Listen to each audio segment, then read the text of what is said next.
Crypto execs give Washington influence another go with FTX anchor around necks, without mentioning the sector's disastrous 2022, including the wide-ranging crypto political donations that turned sour. The leaders of Coinbase and Messari are at it again. When Washington, D.C., lawmakers tune into their favorite Sunday morning political shows this week, they'll also get a dose of crypto messaging, thanks to a Coinbase coin campaign that's part of the next stage in the industry's attempt to influence U.S. policy. But the efforts from Coinbase CEO Brian Armstrong and a push from Messari CEO Ryan Selkis to build a well-funded movement to steer future crypto rules will land in a U.S. capital still trying to swallow the disasters the fledgling industry provided in the last couple of years. In 2022, the narrative crypto lobbyists hope to present to U.S.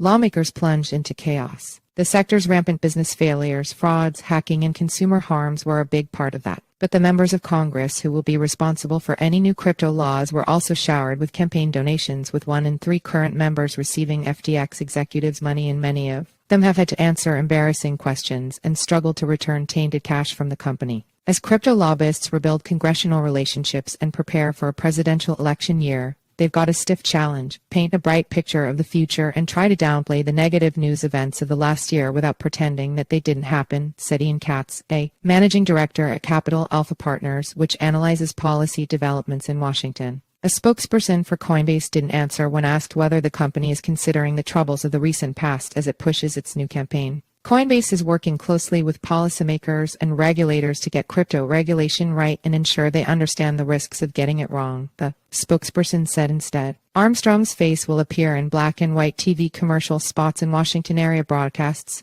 advising viewers that crypto is the most important technology we have to update the financial system globally. They'll carry the campaign's tagline, "It's time to update the system." Coinbase linking this campaign with a previous initiative called Crypto for 135 to directly influence lawmakers in all 435 congressional districts has also given a bespoke paint job to an armored truck. The vehicle, the kind used to shepherd hard currency to and from banks and businesses, will drive around Wall Street emblazoned with the words, "With crypto, this whole thing fits in your pocket." And the company intends to otherwise paper the traditional New York center of finance with crypto messaging. The ad campaign is reminiscent of previous efforts by crypto exchange Gemini, which plastered taxis and train stations with the Revolution Needs Rules banners, and Grayscale, which sought to encourage an approval of its Grayscale Bitcoin Trust product to an exchange-traded fund. Meanwhile, the well-known crypto entrepreneur and investor Selkis is expected to throw open the doors to an organization called the Digital Freedom Alliance as soon as next month, according to a person familiar with the situation.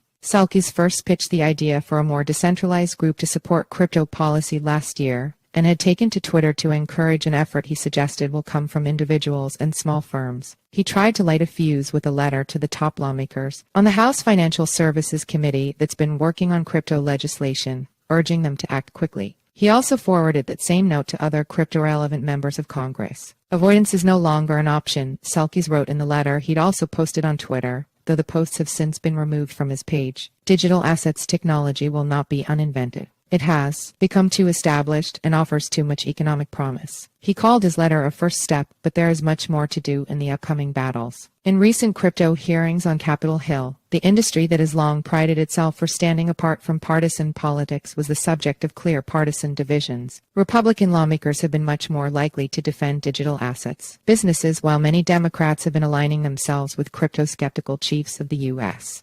financial agencies. That said, there is still some aisle crossing on the current legislative efforts. Some lawmakers will continue to defend the industry, but a lot don't trust it, Katz said. And the industry's ability to influence policy has diminished, especially with current regulators and Democrats.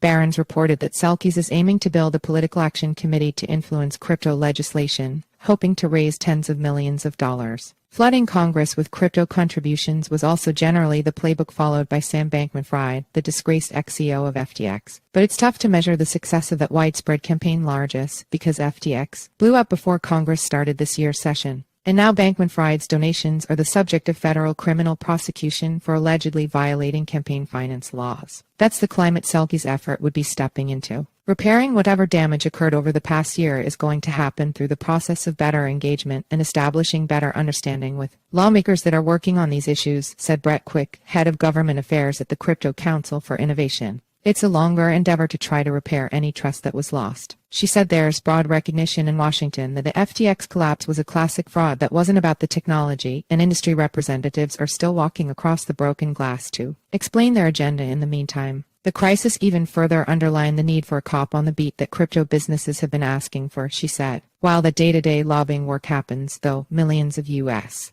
crypto users are eager to make sure Congress is hearing their view that we want to keep it here and we want to have robust rules, Quick said, which explains the efforts from business leaders to drum up grassroots campaigns. There's room for both, she argued, the lobbyists' usual interactions in Washington, plus whatever the industry leaders are hatching. They're not mutually exclusive, she said.